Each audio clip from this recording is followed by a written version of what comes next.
20 वर्ष या 22 वर्ष की अवस्था तक तो सबको, जो भी बच्चे हैं उनको शिक्षा देनी चाहिए, ब्रह्मचर्य का ही पालन करें।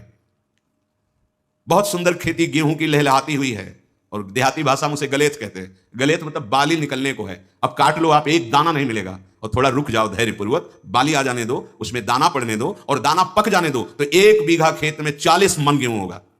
ऐसे ही जो आप 13-14 वर्ष की अवस्था से आपके अंदर परिवर्तन होता है, एक भोगाकर्षण होता है सबके अंदर जो इस भूमि में जन्मा है, या भगवान या भगवत प्राप्त महापुरुष कारक पुरुष, उसकी बात तो अलग है।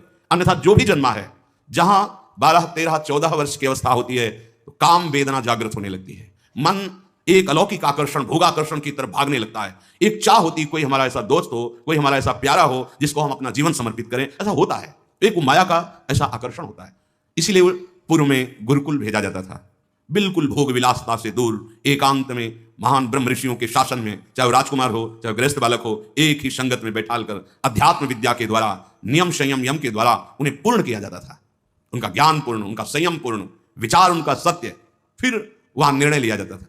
अब मैं आजीवन नैष्ठिक ब्रह्मचारी रहकर संन्यास लूंगा, अब मैं गृहस्थ में जाऊंगा। दोनों की पद्धतियां थी। गुरुजनों को संतुष्ट करके एक विरक्त मार्ग में चले जाते, गृहस्थ मार्ग में, जो गृहस्थ मार्ग में जाते, पाणी ग्रहण हुआ, उसमें भी गुरुकुल में रहकर शिक्षा मिली है, कब, कैसे, किस विधान से हमें ब्रह्मचर्य का गृहस्थ में प्रयोग करना है।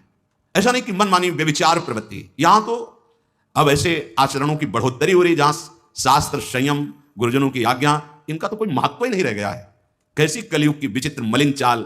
जिस अवस्था में असंग रहकर विद्या का अध्ययन करना, स्वास्थ्यवर्धक चेष्टाएं करके स्वस्थ होना, समाज सेवक, देश सेवक, परिवार को सुख पहुंचाने वाला आचरण, अध्यात्म विद्या का ज्ञान, वहां छोटे से ही भोग वासना प्रवृत्ति की बढ़ोतरी, वो दोस्ती, विपरीत भावनाएं, व्यसन।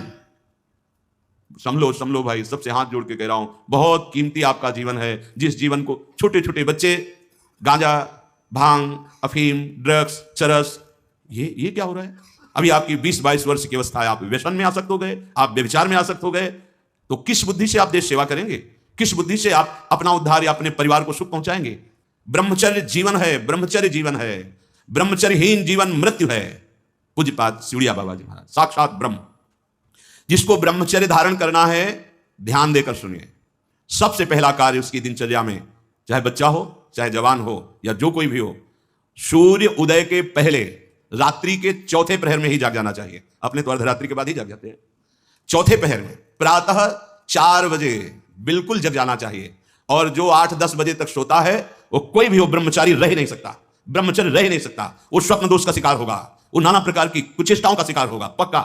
क्योंकि बुद्धि को सत्य प्रकाश की तरफ प्रेरित करने वाले भगवान भुवन भास्कर हैं। वो पधार रहे हो, आप सो रहे हो सैया पे, आपकी आयु, श्री, कीर्ति, बल सब नष्ट होगा। देखो ना, जो 10-10 बजे तक सोते हैं, देखो ना, उनसे बात करके देखो, एकदम ऐसा लगता है बुझा हुआ जीवन, कोई भागवतिक तेज उत्साह न वाणी में, न नेत्रों में, न तन में। क्या जीवन, मृत जीवन।